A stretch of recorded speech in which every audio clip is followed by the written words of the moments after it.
Hey, yo, what's up, everybody? Welcome into a brand new episode of the Review at Rob Show. Appreciate you coming over here to hang out with me on this week's episode. We're going to be talking about the brand new film from A24 called Death of a Unicorn. We're talking about that one, spoiler free as always. And then we got all kinds of fun stuff to talk about. It's mostly horror, man. So you're in for a horror, spooky kind of so this week, man. So appreciate you as always tuning in, checking out the show. We're going to have a good time. Without further ado, let's jump into Death of a Unicorn review first with the things you need to know. There's your lovely trailer. The film is rated R for strong violent content, gore, language, and some drug use. The film runs in at 1 hour 44 minutes and is classified as a horror comedy film. The film follows a father played by Paul Rudd and a daughter played by Jenna Ortega, accidentally hit and kill a unicorn while they are en route to a weekend retreat, where his billionaire boss, played by Richard E. Grant, seeks to exploit the creature mysterious and miraculous properties. So there you go. That's some quick synopsis stuff for you for Death of a Unicorn. Like I mentioned before, this is an A24 film. If you don't know, A24 mostly does like broad, insane, over the top, crazy ideas. Let's push the brain. Let's mind mold. Let's do the mind blowy kind of stuff over there at A24. It's mostly what they do. They did play a trailer for a film with Madam Web, what's her name? Dakota Johnson, probably what we should remember for. But that's an A24 movie where she's playing like a matchmaker or something like that. Reminded me of the show $1 Million Matchmaker, if you know, you know. But that seems like a different kind of A24 movie. But mostly we know what we're getting to A24. We get our brains messed with a little bit, and be a little wonky, a little crazy, a little over the top kind of stuff you get with A24. Not so much here. It is still a little out there. Like you still get some of that A24, but not insanely over the top where you're just scratching your brain. We're like, what is going on here? What is that? What's happening here? None of that. None of that to really worry about here at all. Second thing to talk about that we mentioned, just that horror comedy. So if you thought you were getting into a straight up horror film, you're not. There are plenty of comedic reliefs in the film. Of course, obviously, you got Paul Rudd starring it, who could, of course, do many things in the horror realm, in the movie realm. But we do know him mostly for comedy movies, and of course, he does give some good laughing experience here in the film and laughing moments in the movie. But not the funniest person of the movie. The funniest person of this movie is actually Will Poultier, hopefully saying that name right. Eyebrows, you know him from Where the Millers or Meet the Millers or where the name of that movie is. Never gonna live that down. But of course, he's been in several movies. He's messing around in the MCU world over there some as well. But he's like the biggest comedic relief in this film. Like a lot of the stuff he's doing is hilarious in this thing.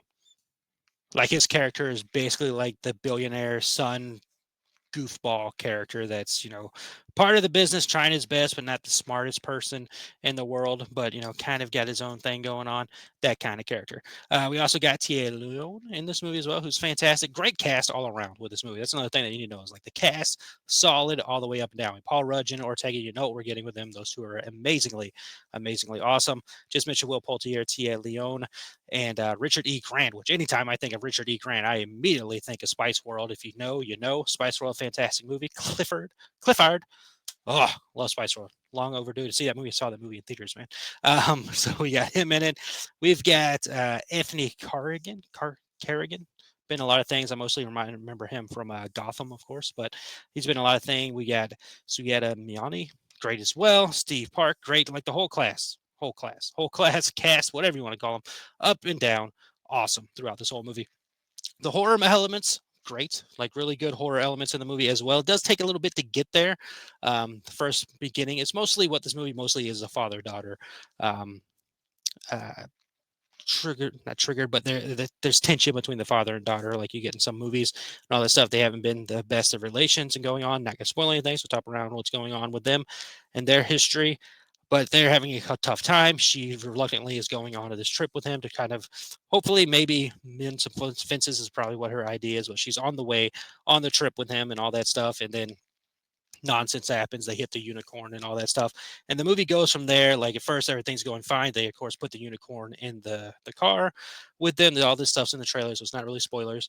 And of course, the unicorn breaks out of the car and all that stuff. They see the unicorn and everything, and now they're trying to exploit it because these are business people, billionaire business people who everything they ever care about is exploitation, right? So exploding and everything and all that stuff and try to make more money and what they can do off of it and all that stuff. And things happen in the movie. So again, not gonna spoil anything there, but it's a fun story. It's an interesting story enough. It's it's cool. Like it's a good idea and all that stuff. But the funniest thing I saw going into this movie, or the most interesting thing I saw going into this movie, is scrolling through social media and seeing the A24 page or whatever doing promotions for this movie or marketing and all that. And one of the things said it's Jurassic Park on drugs, and I was like, or on acid. I'm like, drugs and acid, same thing. But I was like, what a weird way to market this movie, and then what a wild choice of saying, well, like, what's going to happen? And then I seeing the movie, absolutely, 100% agree with that. There's moments when the unicorns, again, the unicorns show up. We've got the main one, but the other ones show up a little later in the film. But when they do, boy, does it start getting into a horror movie. Like, so give that time. There's other thing to look for there. Give it time there. But when it gets into those parts and when those other unicorns are showing up and all that, like I see it. There are moments in there I'm like, that reminds me of the raptor scene in Jurassic Park. Okay, I see that. I see that reminds me of this scene in Jurassic Park. Okay, I get why you're comparing it to Jurassic Park because I see what you're talking about here. So that stuff was cool and all that.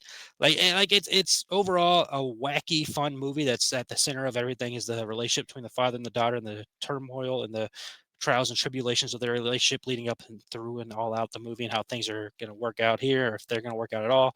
Is he going to be a good father or not? Is the daughter going to listen to the father? Are they going to be able to work together to figure out the situation? That's the big thing in the middle of all this nonsense that's going on around them, if you will, with the unicorns coming in and what's going to happen and all the damage and all that stuff. And the gore is insane in the movie for sure. It is a very gory movie. I understand why they gave it the R, especially when we start getting into the horror elements of the movie. Because again, once we, take a little bit to get there, which is fine. Character building, study building, story building, all that stuff. When we bring the other stuff in there and it starts getting insane and crazy, it gets gory, man. So it's fun. It's got its good scary elements. It's got its gore. It's got its comedic relief, comedic elements in it as well. Pretty solid movie, man. Like I had a good time watching it. There's like 3 movies that came out this week. I was like, this one I want to see. The other two, I'm like, I can wait on and see at a later time, but I want to see this movie. With that said, I can perfectly understand if you want to wait for to watch at home, if that's the situation. If you want to go out and support theaters, awesome. Always glad to see that and be like, hey, yes, go to theaters and support theaters and all that. But if you had to wait to see the movie, yes, you can absolutely wait to see this film in theaters. There's not a credit scene, from what I understand. I did not see one, at least. So there's no credit scenes to be worried about there. But overall, entertaining, good time. If you love Paul Rudd, if you love Jenna Ortega, you're going to enjoy this film. They're both doing a great job as they always do. Same Paul Rudd that we get in most of his movies, the snarky, goofy character that he is, with some stronger elements. Jenna Ortega doing her Jenna Ortega thing. She's always awesome. And just overall entertaining film, man. So Death of the Unicorn, if you're wondering if you should see it, yes, absolutely go see it. It is worth your time to check out, but you can't wait for home if you need to as well. All right, so there is your review with talking around it and not spoil anything, man. But Death of the Unicorn, interesting, fun little movie, man. Does get very violent though. All right, going from there, let's keep the horror talk going. I guess the biggest news last week in horror is that Linda Cardellini has been officially cast as Pamela Voorhees in the upcoming prequel series for Crystal Lake. This is the Friday the 13th show that will be on Peacock. This was originally announced back in 2022 that the show would be coming. So round of applause for you, Friday the 13th fans. You got an awesome actress. She's great, man. Most people probably go straight to Scooby Doo with her. I mean, Freaks and Geeks, she's part of. We mentioned MCU before. She's been in several MCU things. Of course, La Llorona, she's got some horror in her background as well. So I think it's a good casting, man. I don't know what the show is, prequel. So obviously, this sounds like it's going to take place before the events of Friday the 13th. If I had to get into the whole idea of it all there. Not gonna. I don't know the age of Pamela Voorhees in that first movie compared to Linda's age and all that stuff, but she's a fantastic actress, and I am interested to see what this show is going to be. It's been a long time since we've had anything Friday the 13th that wasn't like a fan made movie on YouTube or something like that, or video game or anything. To have that coming back in some way is interesting. I don't know what Jason's involvement will be in the show at all. Again, if this is a prequel series, I don't know. Is it going to be Bates Motel kind of style? Who knows? Like it's an interesting idea. We're going to be glad to see them, finally get back in that world a little bit, go back to Crystal Lake and all this stuff. It's been a long time, but cool. That's big news. Like that's big news. That's good news for the show itself, for them to be able to land a big actress like that to help the show go forward. That's good on them, and it's good for the fans at least because if they're casting somebody that's a little bit better of a situation of them being able to go forward and all that stuff. And horror's had a good run with television series like the most recent one being Chucky. That show did very well, even though it got canceled way too soon. But they did have a good couple of seasons under its belt. Mentioned Bates Motel before. That had a good run as well. So they got the opportunity. The ball is in their court. It's going to be on Peacock. That could work out very well for them. We'll see what happens. Peacock, Universal, NBC, Universal. Could it translate over to Halloween Horror Nights? Don't know. We shall see. Speaking of Halloween Horror Nights, real quick, just a little plug. I do have a Halloween Horror Nights show on this year YouTube channel as well called Into the Fog with Wolfman Rob. Please give that a like and check it out as well. If you subscribe to the channel, you know about that already. Please and thank you. Help you with all the support would be awesome. But yes, Linda Cardellini is great. It's great casting there for the Crystal Lake show. Other news to talk about was Saw. Let's talk some more Saw news. So, if you remember last week's episode, we talked about how Saw 11 was pulled from the release schedule that was put on hiatus. It's the end of the games. There's no more Saw things happening, yada, yada, yada. They replaced it. They moved it from the schedule. They have replaced it with The Strangers Chapter 2. However you want to feel about that. I personally enjoyed the Chapter 1 film. It was not great by any means. Obviously not as good as the original Strangers, but I think there are pieces of that movie that were good, and I'm interested to see where Chapter 2 goes. That's beside the point. So that's going to be taking in the place of Saw 11. We don't know what's going on. Producers infighting and all that stuff going on.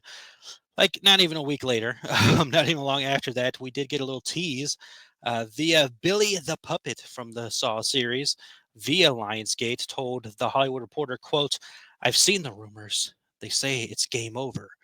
You all should know me better than that. The game is never over." So they're still keeping some teasing out there. They're trying to keep that going, which I don't blame them. Obviously, you're going to want to keep your big successful series going, and you want to get that all worked out and figured out because, again, Lionsgate, pretty much the only thing they really have going for them is that Saw franchise.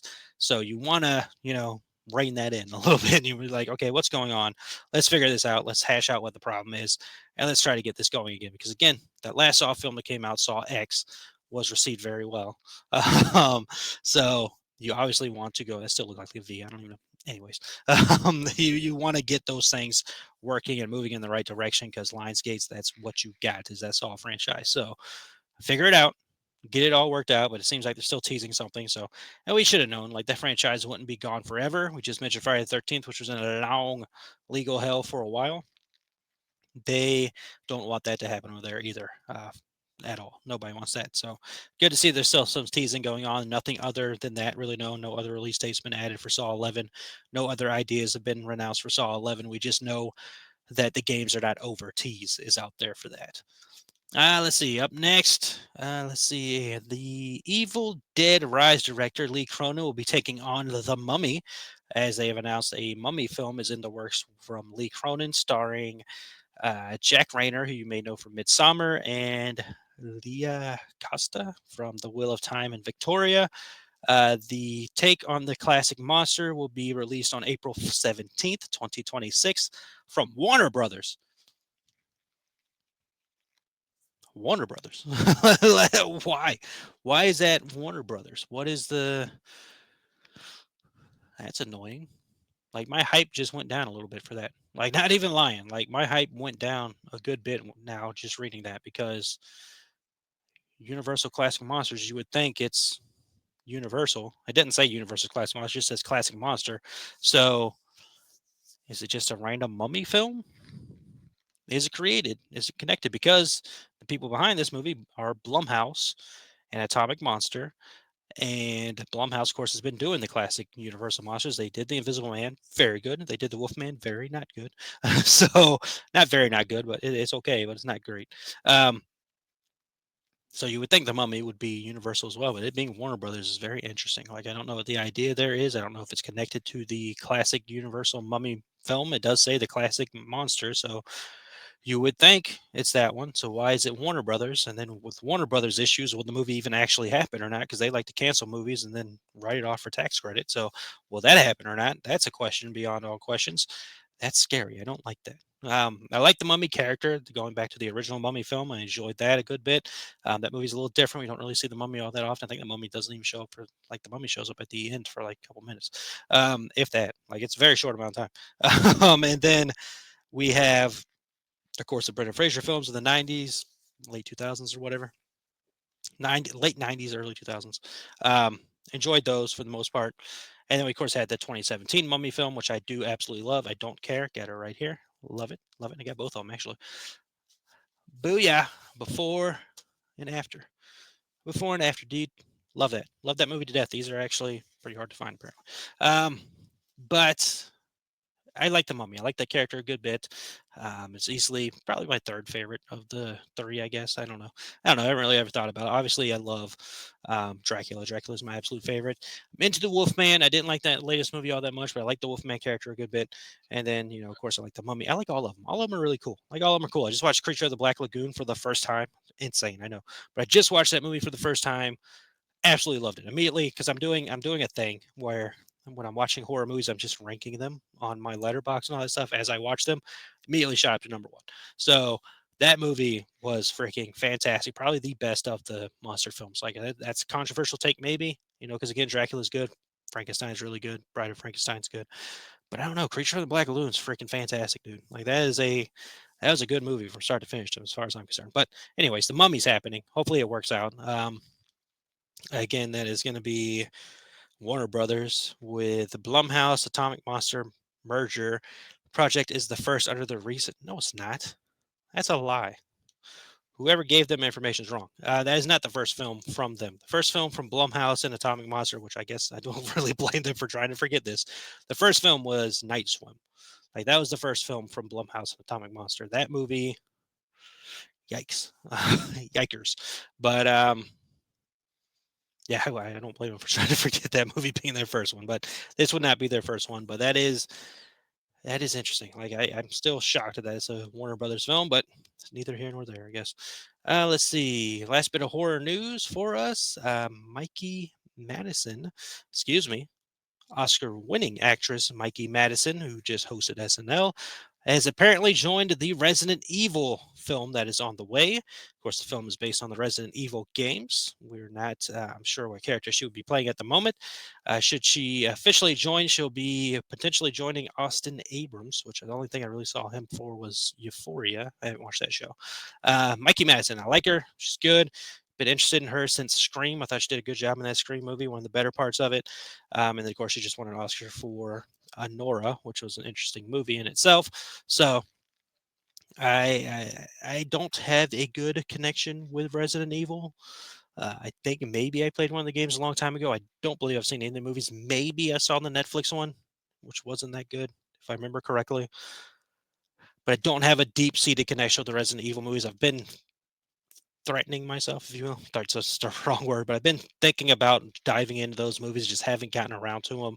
I don't even know what they're on, but maybe Paramount. I don't know, but I need to. I've heard good things about them. They're probably fun, but I don't know. I don't know. I haven't seen any of them, so I don't know how to feel. Grasping wise, I can't tell you what character I think she could play, but I know she's a good actress, and I think that's a good. Like I mentioned with the Crystal Lake show, I think getting Mikey Madison, if they do, hasn't been officially confirmed. It looks like it's in negotiations or in talks. But I think that's a good hire. That's a good get. Who starred in the original? The other ones. It was oh Jesus, I'm forgetting her name.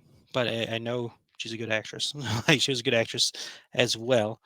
Resident Evil film series. What is your name? Give me your name. No, I don't want that one. This is riveting stuff, I know, but this is how the review at Rob show goes. What is your name? It's Mia Djokovic, right? Yeah, Mila Djokovic, Dazed and Confused. Yeah, buddy. Pretty sure she was in Dazed and Confused. Now I'm just looking at movies while we're talking here. Again, that's how this works. She was in Dazed and Confused, right? Am I getting the wrong person? Anyways, Mila Djokovic is the one that starred in those Resident Evil movies. So they had a good actress to kick it off there. Yeah, she was in Dazed and Confused. And I think Mikey would be a good one as well. Mikey, Mickey, Mikey, Mikey Madison, Mickey. however you want to pronounce it. Um, I think that's good casting. So that'll be good. So that's the horror news for you there. As we end on, of course, the Review Rob show. We can't do anything without Googling stuff. And then finally, Wizarding World news to close us out here. We've got apparently another good casting, which I think is good casting. Again, I don't know if this is officially confirmed. It might be. I think the only one that's officially confirmed is John Lithgow. But apparently Nick Frost, who you may know from like Hot Fuzz, Shaun of the Dead, World's End. Um, those movies. I saw two movies of his on Shutter. There's two horror movies that he was in as well. I think it was Black Cab and something else. Um, but he's Nick Frost, you know him for sure. Especially if you see a picture of him, you know him. He is, and he'll be in the How to Train Your Dragon film later this year. He is apparently are they're apparently working on negotiations for him to play none other than Rubius Hagrid in the Harry Potter HBO show that is on the way, which I feel like of all the rumors, casting, and all that stuff, I love John Lithgow. I just watched a movie of John Lithgow's that came out this year. Probably need to release a review for that one, so working my mind around that one. But I like that casting, Nick Frost. Like they put the picture of him and Hagrid next to each other. Like I see it. Like I can see that working. I like him for the stuff I've seen him in. He's good. Like that seems to be the best casting of all the rumors so far for the casting of that show. Like I enjoy it. I like that idea. I think I'll do good. Pull off Hagrid. Hagrid's a fun character. Hagrid's a good character. He makes some comedic bits in there as well. So I think Nick Frost will fit in pretty well playing our beloved Hagrid in the Harry Potter show that's on the way, man. But on the way is this show out of the way. That is the end of this episode. So appreciate you hanging out with me as always on this show. If you're new, welcome in. Thank you very much. Please hit that like, subscribe, share with your buddies. Help us get up there close to 100, man. We're building. We're growing over here. So we talked Death of a Unicorn. Go spoiler free as possible. We talked all kinds of horror news and then closed it out there with that Wizarding World news. So that's going to do it for this episode. As always, like to remind you before we leave here that you matter. You are completely and 100% important. Trust in yourself. Believe in yourself. You're capable of incredible things. Chase those dreams. Take that chance. Bridge out there, man. If it feels weird, you feel unsafe doing it, you feel a little worried about doing it, look, man, I started doing this show. Not a talkative person. I got friends I've had for years, still not talkative around there. It's just kind of who I am. I don't have that social battery, I guess. But I'm doing this show by myself with a camera now, pointed at my mug for all of you to see this goofball act ridiculous, man. So take that chance, believe in yourself, go after those things. You are capable, incredible things, and you do truly matter. Trust yourself, love yourself, believe in yourself, and always hope that you have a wonderful rest of the day, week, month, year. And remember that happiness can be found even in the darkest of times if one only remembers turn on the light. Talk to you all next episode.